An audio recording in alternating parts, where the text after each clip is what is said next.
After 9 drive-by shootings in 8 days, New South Wales authorities have taken an unprecedented step to stop the bullets. Police will now have backup from the state's Crime Commission, which has the power to compel witnesses to give evidence.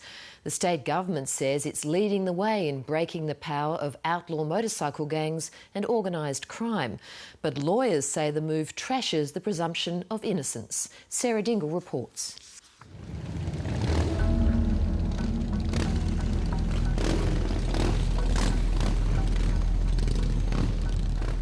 It was a farewell which doubled as a show of wealth and power.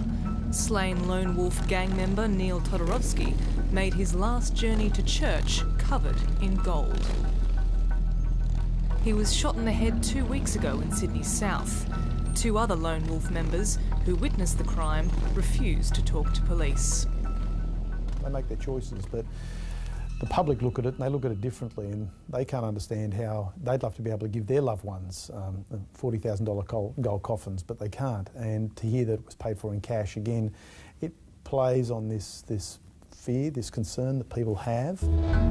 Another day, another Sydney shooting, this time in the southwest, where a van was ambushed in the early hours of this morning. It's a busy road, but locals say it's usually quiet at 2 in the morning. That was until last night. A family home in Auburn was sprayed with bullets. Up to 15 shots were fired. The New South Wales government has had enough. Stung by a spate of shootings in Sydney, many of them drive-bys targeting homes and businesses.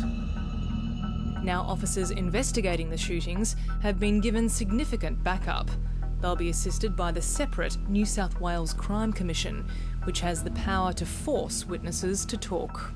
It's using the same methodology that basically will see people brought before the Crime Commission, the New South Wales Crime Commission, and being asked questions, whereas previously, of course, when asked by police have very strict limitations under criminal law and under common law in terms of what they can actually ask victims, or more importantly, offenders or suspects. The Crime Commission is not bound by those rules. If witnesses refuse to answer to the Commission, they'll be convicted of an offence.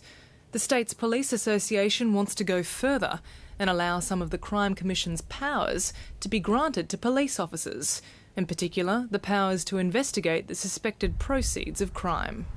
If police can remove the profits of those crimes from the criminals, if they're called to justify how they've accumulated their wealth, and they're not able to do it and police are able to seize it, we remove that nexus between the crime and the profit. The Police Association isn't yet calling for the power for officers to compel witnesses to give evidence, but instead they say any alibi should be raised immediately or discounted. What we're saying is that there should be a block to the misuse of the right to silence. If offenders want to raise a defence, they should have to do it at the time that they're charged or interviewed, rather than doing it in an ambush style at a trial 2 years down the track. The Premier and I met with senior police yesterday, and we indicated to them what powers. We would be happy to sit down and look at what powers they would want. This is about lowering the standard of justice and, in a sense, shifting the burden of proof, where you've got to give an explanation immediately. Civil libertarians say often there's a good reason why people shouldn't immediately be put on the spot. Someone may be in shock, they may not remember the details, and if this proposed change is put into law, that's going to be held against people, where if they later remember a detail that becomes significant, then a direction would be given to a jury that may lead to their conviction. But Pat Gooley says a modified right to silence poses no problems. Innocent people have nothing to fear from our proposal. What we're saying is if you are innocent or if you have a defence, raise it at the time. The right to silence was installed in New South Wales in 1891. Yes. It was codified in 1995, in other words, set in law in 1995, and it's all going to go. How can that be right? Senior counsel Ralph Devlin assisted on the groundbreaking Fitzgerald inquiry into police corruption in Queensland in the 1980s. He says the powers of state crime commissions should be kept apart from the regular police force and not used lightly. Well, those powers are advisedly used with the assistance of lawyers after a lot of they should be used after a lot of base investigation has been done. If a perception grows in the public mind that police have the power to simply stop them and interrogate them at will, it will lead to the perception and even indeed the reality of a police state. Last night, another round was fired in Sydney's Wetherill Park at a house where a mother and her 2 young children were sleeping. Neighbours were stunned.